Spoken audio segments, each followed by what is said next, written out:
You're listening to the Tom Ficklin Show on WNHHLP 103.5 FM, your home for community radio. Harry, good morning, and thanks for the intro. And I realized you were off last week, so you're a little rusty. And belated happy birthday to you and cancers and all cancers that had their birthdays during that astrological month, including myself.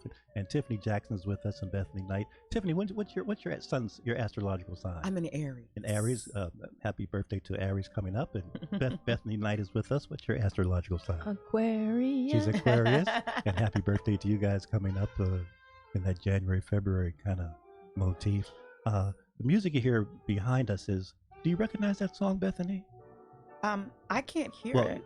We can't hear it? She doesn't have a headset on. Oh, headsets. Yeah, do I need my headset? Well, yeah, maybe. Aww. We don't have to, but I know I don't want to mess up your hair. But exactly. But it's important. That was why I had it laying right. But just to tell us, can you hear the song now?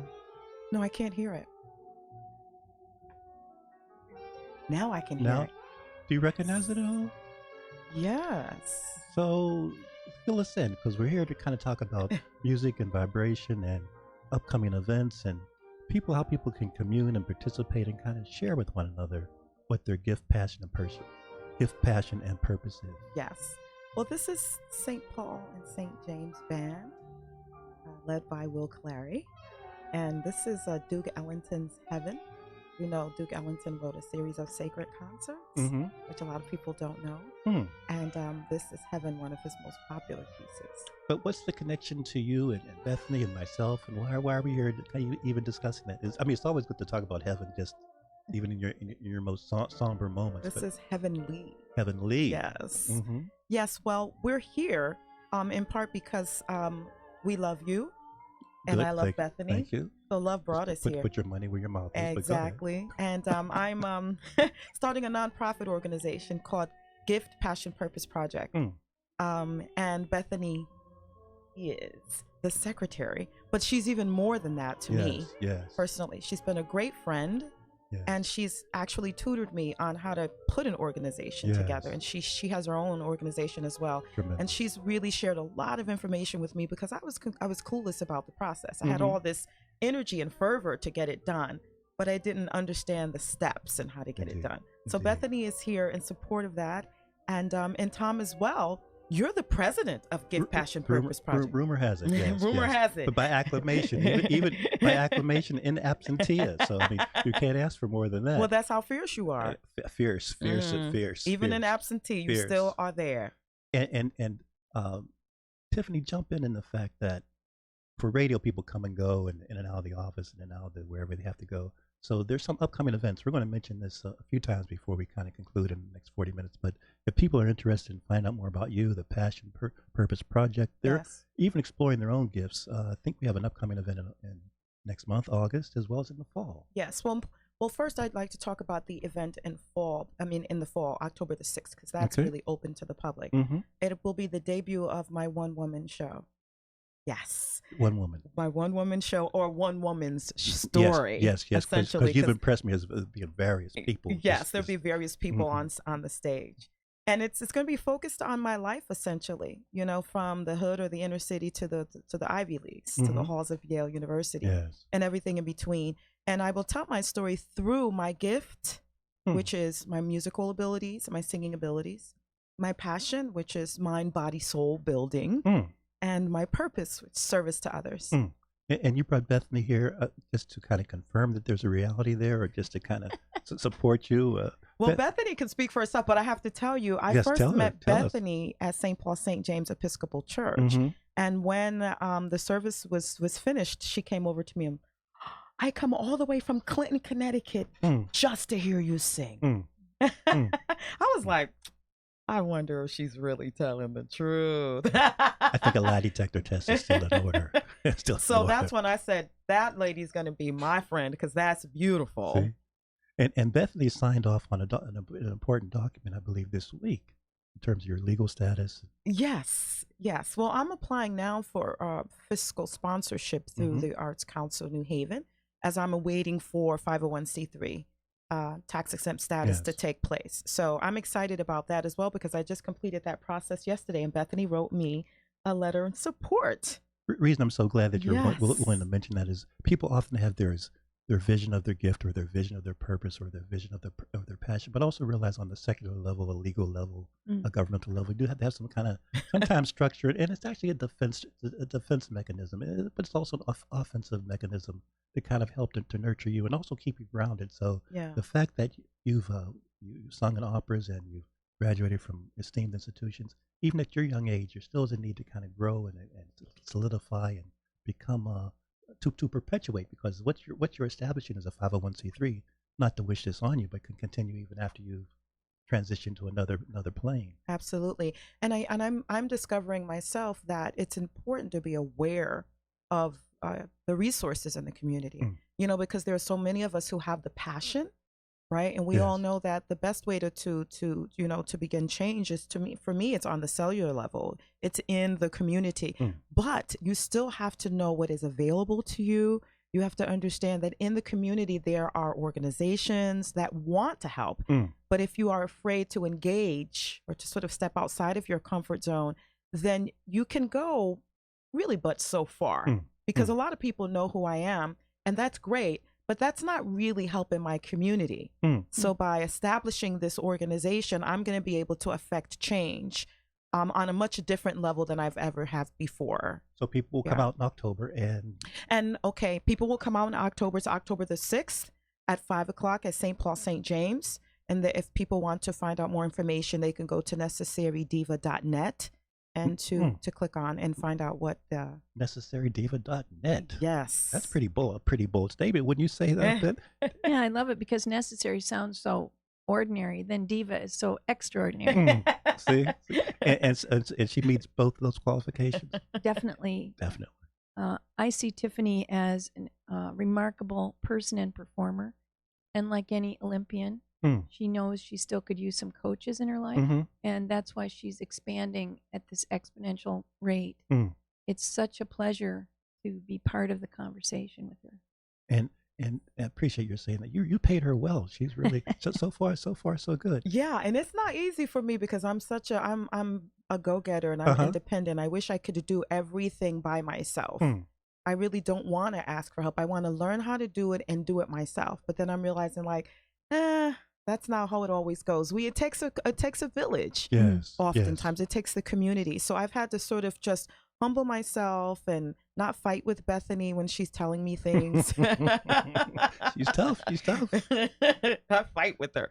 But I know what she's saying is it's always useful information. But I think sometimes I have to be able to know that I have the power to do things on my own, because I didn't always feel that growing up in Church Street South. I knew I had a talent. When you grow up in an underrepresented community, you really only feel as strong as the elders make you feel. So if you don't belong to like a church community, or if you're not involved in some kind of community activism and action, you're not in touch often with the leaders in the community to be able to say to you, do you know you have this gift? Do you know how fantastic you are? Have you ever heard of Neighborhood Music School? Or have you ever heard of Center for Creative Youth? And the answer was always no. What are these places? So without that, I would not have gone outside of my community. And most of the people who informed me didn't look like me. So segue for me in terms of what you want to establish. I hear, but I don't want to put words in your mouth, that you're looking to build that bridge for the upcoming generations. Yes. So the organization, the mission, is to provide resources to kids to be able to afford applied music lessons, scholarships for music programs or summer programs, and if they are extraordinarily talented and want to go off to college for music, to be able to provide that ongoing support. And as well, there's a component where I would like for kids to also to present concerts in elderly communities, to be able to recognize that, yes, I want to be able to make a living, using my gift, but I also have to understand that part of the responsibility is to share your gift and to give your gift away sometimes. So to also require them to sing in elderly communities and educational institutions, maybe at an at-risk with an at-risk community, and homes and things like that. So I want kids to know that, yes, I have a responsibility to perfect my gift, but I also have to serve, use my gift as a service to others. Fantastic. As well. You're listening to the Tom Ficklin Show, and Bethany Knight is with us, and Tiffany Jackson, and really just how do we give if I had to talk about the purpose of this show, how do we give back and share and become resourceful to one another, regardless of what you think your economic status might be, that there's something within all of us that can be shared and freely given. And then there's some theory that the more you give, the more you get. So there's, pay forward, et cetera. So there's a few ways to kind of go about this. Would you say that is true, Bethany? Yeah, I would say that Tiffany's up to some big creation. And when you begin to create, or when you acknowledge your creator, things happen that you don't even plan, that are larger than your own vision. For me, I'm having a whole different experience of this, because I came to New Haven out of Clinton because I couldn't just be with white people all the time. Me neither. I know what you mean. It is a struggle. Yeah. Yes, we have that in common. Yeah. I love me some white people. I'm good. You're good. You're more evolved than us. I need the world kaleidoscope to be my neighborhood. Yeah. And so I came into New Haven, and Tiffany confirmed that my desire for the diversity of life. Yeah. And I fell in love with her immediately, and I just wanted to help. And what's happened is she's expanded my life in the search of expanding hers. We're all about expansion now.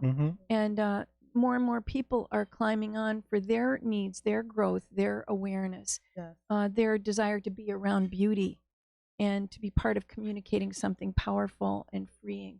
So it's a movement in a way, and we're all buckling our seatbelts, but we don't know exactly what the map is. Indeed.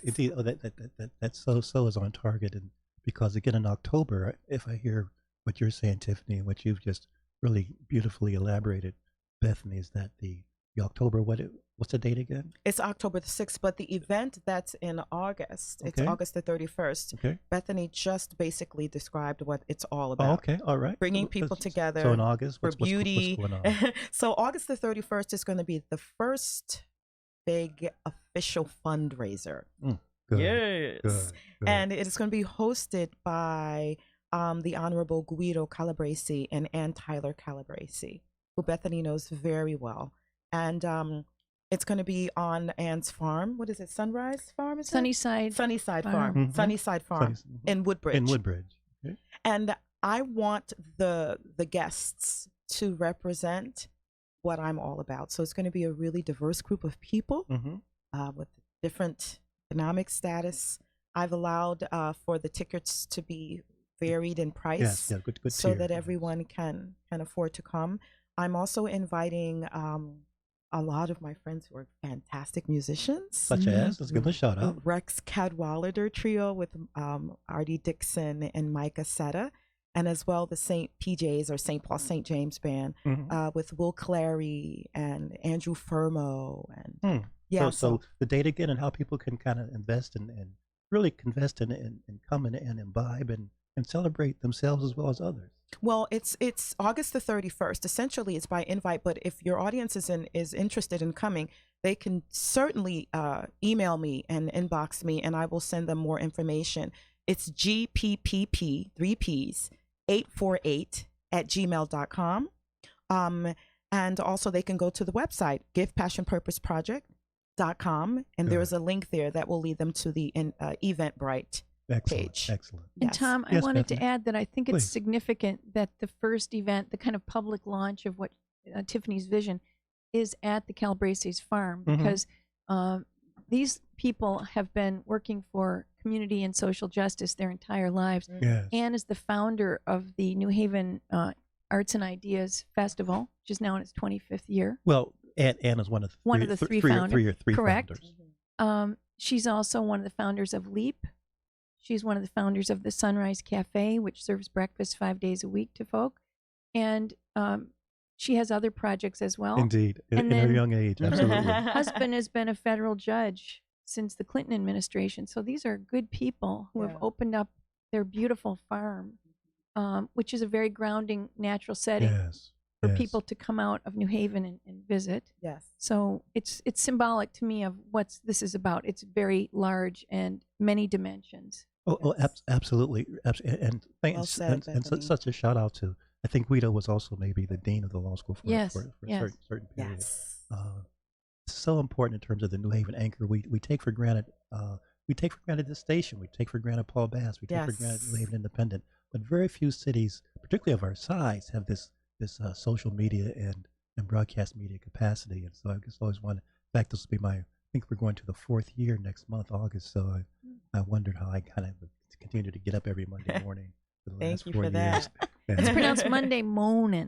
Moaning. Yeah, well, if you saw me this moaning around 8:30, you would certainly concur with my epitomizing that belief. I also wanted to shout out really quickly Reverend Harlan Dalton, who's the leader of St. Paul, St. James. Yes. And he has also been counseling me and leading me and directing me and giving me permission to do certain things and giving me ideas and say, well, no, I don't think that's a great idea. And no, you should try this. He also wrote a lovely letter in support for the fiscal sponsorship. So Harlan has been amazing. Tremendous. His support, tremendous. And we have his law school background and his divinity school background.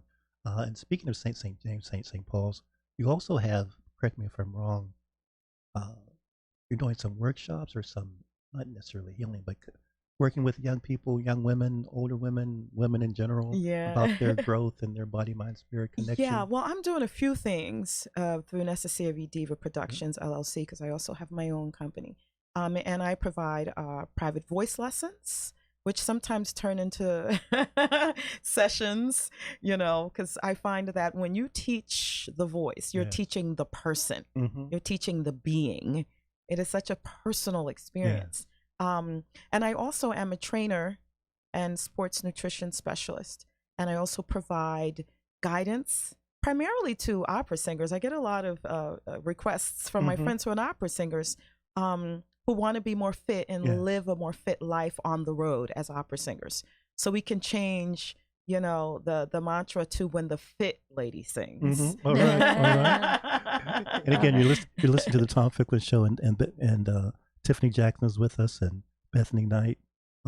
Harry, let's hear just maybe 30 seconds or so, a minute of that intro. I just want people to kind of just know that Tiffany's not just speaking, but she also there's some words and some harmonies that kind of go beyond her propaganda that she's been sharing with the melody girl.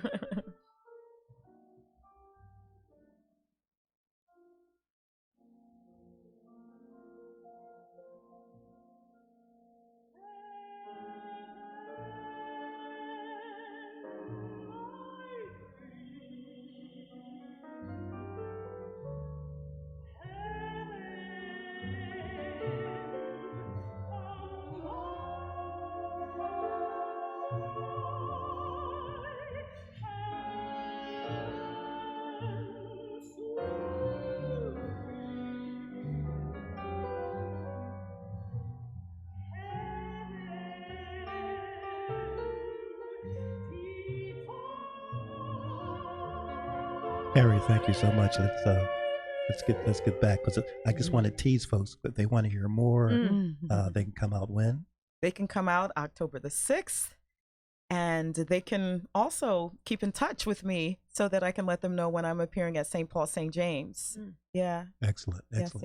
And Bethany, just before I come back to you, Tiffany, although you've had the pleasure of, and I've had the pleasure of chatting with you a few times on the show, but each time we take a different wrinkle. But there could be some people, believe it or not, although we have 10 million people that listen every Monday at 10 o'clock, there may be some folks tuning in for the first time. Share with them a little bit just about your academic journey first, because that's so impressive. And I do have kind of a trick question for you after you conclude after you conclude your journey for getting the doctorate and the master's and over the 10 to 15, 20-year period. Yes. Well, music is my life.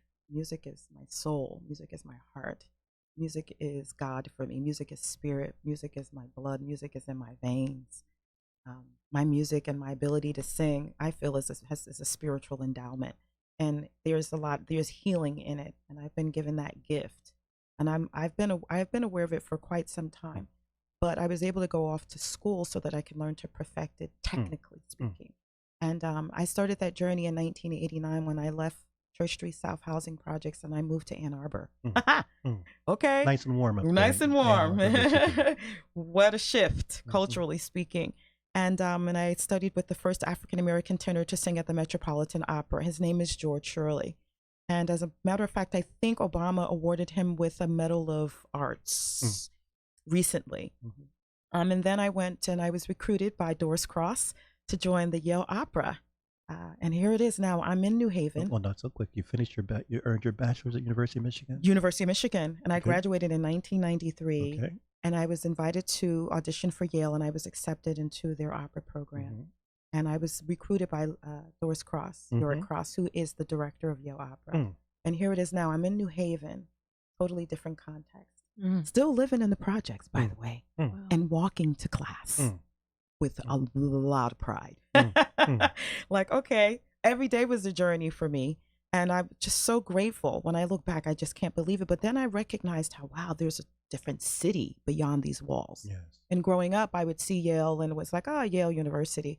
For people who live in New Haven, it's not a big deal for us, no matter what. It's just Yale. But when I was able to attend the school, I was like, okay, I understand why it's fantastic. I understand why everyone in the world would like to attend the school. It's a fantastic school. It was great for me. I got my master's in 1995, and I stayed an additional year, and I received an artist diploma in 1996. And every summer I would travel to Tanglewood Music Festival or Aspen Music Festival or Ravinia, and I would meet amazing artists, and I would be invited to audition for different programs. And that's how I was able to audition for the Houston Grand Opera Studio, which is one of the 4 big programs in the country. There's the Met, there's Houston, there's Chicago, and then there's San Francisco. So here it is. I'm at the Houston Grand Opera, and I'm singing with Renée Fleming. I'm singing with Sam Raimi, and I'm singing with amazing artists all over the country, probably between the ages of about 24 and 30 training. And I finished in 2000, and then I moved back to New Haven. I auditioned for the Met, and they gave me a training stipend, and I started taking voice lessons with one of the Met voice teachers. And again, I just want to pause because we want to continue also, but even after 20 years or so of voice training, I heard you say that even still to sharpen your craft. Oh yeah. I just got my doctorate conferred last August. I took about a 12-year period where I was singing all over the world in Lithuania, Macedonia. My agent was German, so he had all these connections abroad. So I'm singing in places where I had to look at the map. I'm like, where the hell is Slovenia? Like, what is that? Yes. I heard Transylvania, but I never had a Slovenia. Isn't that where Melania is from? Yeah, exactly, right? So I just was traveling to places like Norway, where I'm like the only person of color in the entire seemed country. And that was another experience for me. So until about 2009 or 10, I decided I wanted to go back to school and get my doctorate degree. Let's linger on that for a second, Bethany, because you and I are like 16. We're still kind of growing up about things. but these decisions that still kind of dig deeper into terms of your own vision and your own aspirations. That just I still find that remarkable. But Tom, what was the trigger? What was the vision? There wasn't really a vision or a trigger. It was just a desire to do something. Hunger. What was the desire? How did you identify with it? It was just hunger. Hunger. Yeah, it's if you're hungry, you eat something. You don't always know what it is you want to eat. So you were still unsatisfied. I was still unsatisfied in some ways. In some ways, and I always feel that way. I feel that way now. Oh. I feel that way now. And so fast forward to UConn this past. Fast forward to UConn. I started my doctorate at University of Michigan in 2010, but then I was recruited by America's Got Talent, and that was, I said, this is attractive. Let me go off and see what this is about. And I made it to the Vegas shows before I was voted off, but I deferred from Michigan for a year, and I didn't go back to Michigan. I ended up going to Manhattan School of Music for a year in 2013. I lived in Harlem, and I got a professional studies degree from Manhattan School of Music. And America's Got Talent, you can still find that on YouTube? You can still find it on YouTube. You were doing like this? You can look up the opera singing bodybuilder. Okay. Oh. The guns. The guns are covered up right now. but come out in October or August. And come out in October, and I got to get my body down to that guns place because right now I'm having fun with food. Tom, as I thanks for sharing that. As I listened to Tiffany, and I've talked with her before this day, of course, I think when you have an extraordinary gift, yes, you're always looking to discover, where does this belong? Where do I belong with this? See? And so she's been continuing to say, open this door. Is this where I belong? Is this where I belong? And I think the moment she's in right now is to say, oh, it's not anywhere out there. I'm to create the space that I belong in. See? So that's why she's so compelled now to start this organization. Yes. It's because she needs the arena that is suited for her, and all these other settings were too confining or not quite the fit, and so it didn't work, but it wasn't supposed to, because this is something she's inventing. She's in creation. She's not in reaction. Right. She's in creation, and that's why we are so fortunate to be part of supporting it. It's an honor. It's a privilege to be with someone with such a gift who's looking for a place to put it down and spread it out. Right here, starting right here in Little New Haven. And when you come from a Black and brown community, you have to create these spaces, especially when you come up and you don't have a lot. But I had a lot of talent. As well, I want to share with your audience really quickly. In 2003, my former English teacher at the co-op, her name is Jane Marshall, she wrote a letter on my behalf to the Oprah show. In 2003. In 2003, and I was selected with 2 other viewers to go to South Africa and to visit the country under the auspices of her book club. And that year was the first year she chose a classic, Cry the Beloved Country. Yes. And there's a musical adaptation called Lost in the Stars. And it was I think it was probably the moment in my life, the most pivotal moment in my life, when I said to myself, like, singing is not a destiny. My singing is not like a thing where it's supposed to put me on top of the world and then that's it. As a matter of fact, Oprah gave all of the 3 viewers a journal, and I'm going to use it actually as a prop. I haven't shown it to my community, but I'm going to use it as a prop for my show. So it's a handmade, hand leather, amazing journal. And in it, on the first page, she wrote, "Tiffany, you're going to love this beloved country beyond any singing of it." It's a quote, indirect quote from the book. And at the time I said, Lord, what is beyond singing? I don't know what Oprah's talking about. She planted that seed, not even realizing what she was doing when she did that for me. So I learned from that moment to look at my life beyond my gift and to see what my gift, why was I given this gift? What is the purpose of why I was given this gift? And now I'm realizing that, wow, it made room for you so that I can now live in that space and find a home in that space. But talk, and Bethany maybe Sharon as well, but Tiffany, talk about the courage to put at least some of your life really on display for public scrutiny, for public ridicule, for public constructive criticism, for public criticism of who does Tiffany think she is, right? Particularly in your hometown, back to your hometown. Not a prophet in your own land, usually. Well, and so, this is what concerns me to some Well, they're degree. going to find out. Amen. Amen. And a lot of them are going to go like, oh my goodness, I feel the same way, but I've never had the courage to say it. So it's also, I think people are going to identify more with my story than not. See, I really believe that. So the learning opportunity for all. It's harder to come home and do this than to go away. Yeah, and that's what really continues to remain on my mind. It's healing Thanks for sharing that. Well. So October? October the 6th, St. Paul, St. James. Yes. In the afternoon, in the evening? At 5 p.m., St. Paul, St. James, which is on 57 Olive Street. The entire community should come out and celebrate. Because it's my story, but it's not about me. So say that again, because that's a little. It's my story, but it's not about me. So Bethany, who's it about then? Well, I go back to creation, possibility. Because we all have those gifts in some ways, whether we can find them, identify them. We're all Tiffany. And I noticed your legs. I'll say this. I'm a sexist. I noticed your legs coming in, so I'm not sure. I'm not sure if I could be just like Tiffany, but I don't know if I was to change to go on the other side. I might. You might choose. I might choose that mold. That mold looks good to me, Bethany. Well, you know, that mold looks good to me. Women are a higher life form. Tom. Amen. We've already been men in a past life. I had to kind of look up. I had to look up and just say, "Praise the Lord." That's all I had to do. Oh boy. Praise Him, her, whatever. Tom, I was going to change my religion. You. I was going to change my religion, become something.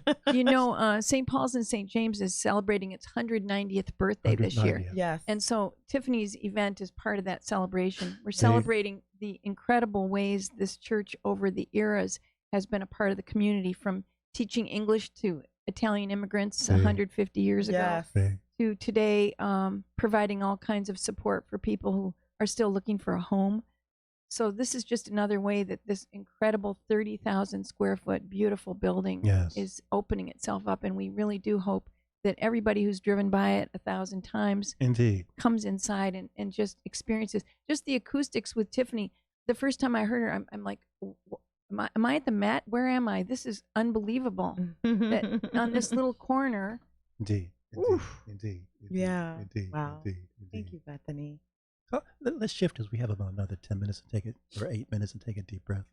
The bodybuilding, the fitness, that's something, again, the juxtaposition and some people don't make the correlation between the various things you have an interest in. Yeah. But in your mind, there's a direct interface correlation and synergy. For sure. So chat about that. Fitness, health, fitness, singing, ego. It's all selfish. It's all interrelated. But it's lovingly selfish. It's lovingly selfish. It's really it's bettering yourself. I mean, for lack of a better term, it's being aware, of what your body needs, what your mind needs, what your spirit needs. It's living inside. It's not living outwardly. So as a bodybuilder, and I've done lots of competing, it's a singular sport. When you're up there, it's just you. They don't really care how you got there, but you just need to look the part. But one of the things that bodybuilding taught me is when I would say, and still even, that I'm a singer, people are like, that's great. And they look at me like, well, how can I find that out? So either I'll sort of burst into tune or they'll have to go to a website. But when I tell people I'm a bodybuilder, they do this. They make that determination on their own. You understand? So the proof is in the pudding when you are a bodybuilder. You can't tell someone that you are a bodybuilder and then they look at you and you don't fit the part. Like, I can give you another scenario. If an Avon woman showed up in the front of my door, or an Avon man, selling facial products, and if their face looked a mess, I'm not buying your products. I mean, maybe it's not fair of me, but that's human nature. We have a way of just sizing up one another, and it's not always right. But bodybuilding taught me to live honestly. It taught me to live honestly. If this is my brand, if this is who I am, then I have to have a lifestyle that's going to allow me to look this way and feel this way and be this way. I mean, this is all based on aesthetics, essentially what I'm saying now. I mean, it has all kinds of other implications. But does the mental discipline of just lifting something, does that, exercising that muscle? Oh, yeah. Does it transfer into other? Oh, yeah. Well, because first of all, skeletal muscle is connected to joints. And those joints have tendons. And then intertwined in between all that are nerve endings and things like that. So it's stimulating in a way that I never thought it would be. I won't get too detailed up in here. But when you are lean, muscle is more vascular than fat cells. So muscles are more alive. So the flow of energy, the healthy blood flows. Yes, and my core, and Bethany is a yoga queen, so she could speak to this as well with how you feel the core. You know what I'd like to say is I'm going to challenge her saying it's selfish, because I think it's self-care. Loving self-care. And when Tiffany takes care of herself, we all benefit. Yes. We all benefit. Yes. It's not about Tiffany alone. Right. If she's at her top, then we get to be around it. Right. And that makes us be at a new level as well. Exactly. So no more considering any kind of better eating, better exercise as selfish. No, it is self-care. And if we all did more of that, I cannot imagine what the energy would be like as we walk through our communities. That's definitely a better word. But let me tell you, she's right. Because I'd rather go to House Street Pizza and have pizza. I'd rather have a burger because it's self-satisfying in the moment. Mr. Tongue is really happy. Yes. That 3 inches gets to be the boss. Yes. So if that's what I'd rather do. Yes. But I know that that's not what I should be doing because, like you said, when I'm fit and I walk into my trainer's gym, who is Robert Fulton, all the ladies are like, Tiffany, how do you get your abs like that? How do you, and they're training with Rob. Yes. And Rob is great. But when they see the product, now they all of a sudden feel that there is a chance for them to get there. Now there is hope for them. So I see myself as a living example that I have to be. It is called upon me to be a living example of wellness. And it is very difficult because I have to constantly be on top of it. Like I have to say, can't go there, can't have that, can't talk to that person, can't be in this environment. I have to keep myself clean. So when I sing, the spirit flows through. I have to keep myself aware. So when I go to the gym, I'm concentrating because you can also harm yourself. You may not be aware that you can create chronic injuries so that over time you start to feel bad effects if you aren't lifting or exercising properly. So I also have to be focused on how I'm lifting, how I'm squatting, and how I'm walking. Total and absolute awareness, which is why I call it mind, body, soul building. We're kind of winding up the body, mind, soul spirit, building. Soul building. Yes. And if people wanted to kind of experience and take that, not necessarily deep plunge, but just kind of expose themselves and be aligned, they can come out in August and October. How do they find out more about these upcoming events? So there are a couple of websites. So there's my personal website, necessaridiva.net. And then there is giftpassionpurposeproject.com. And they can find out information about my events on October the 6th, one woman show at St. Paul St. James at 5:00. And they can also read about the nonprofit and the mission of the nonprofit. Is there a way for people that, I mean, we're so blessed with Paula and the station WNHH to kind of broadcast worldwide. If someone wants to find out more or even invest or contribute or just kind of be a patron, can they do that? Definitely. They can go to the website and they can contribute. They can always inbox me as well at gppp848@gmail.com. But on the website, it has a link where if people want to make donations, they can make donations as well. And after October, let's kind of, as we wind up, let's kind of vision quest after October. What's on the plate? And you can feel comfortable, Tiffany, in kind of making if not a demand on you, Bethany and I, but just a suggestion or a comment on how your universe of angels and your friends and your investors can kind of, because it's just not helping you out. It's just not helping you out. Sure. It's beyond. It's beyond that. I hear that the social justice mission. I hear this youth development mission. I hear the healthy longevity mission kind of kicking in. So I know I've kind of asked maybe 5 questions in this last, but that's what you would expect, no less than me. Of course. But essentially, I would say, talk about it. Because when I love something and I'm in support of something, I tell everybody. Like they say in the hood, run, tell that. Go and tell people, speak about it. Investors need to understand that nobody gets from A to B to C to D by themselves. Somebody influenced you. Somebody said a kind word. Perhaps you inherited somebody's money, somebody's hard work. Everybody needs to understand that no matter what their station is in life, somebody helped you along the way, even if it were your ancestors who decided they were going to fight for equality, whatever the case may be. Without that community support, we wouldn't be where we are, whether we are of a certain religion or class or culture. And I understand that now. I did not always understand that, which is why I always tried to do things on my own. But now I found out that I have a right to ask. I have a right to pull in my community. And I have the power to do that because over the years I've created a group of supporters, immense group of supporters, that I'm now realizing that all I have to do now is ask, and they're saying yes. So I already have that power, and I didn't realize it until I started this organization, that I have to ask the question, and 9 times out of 10, people are like, how can I help you? Indeed. Yeah. And Bethany, we have about 15 seconds. So when now Tiffany's asking, the only thing we have to do is say yes. Indeed. Say yes. Yes. We're going to say yes in August. We're going to Just say yes. Say Just yes say in yes. October.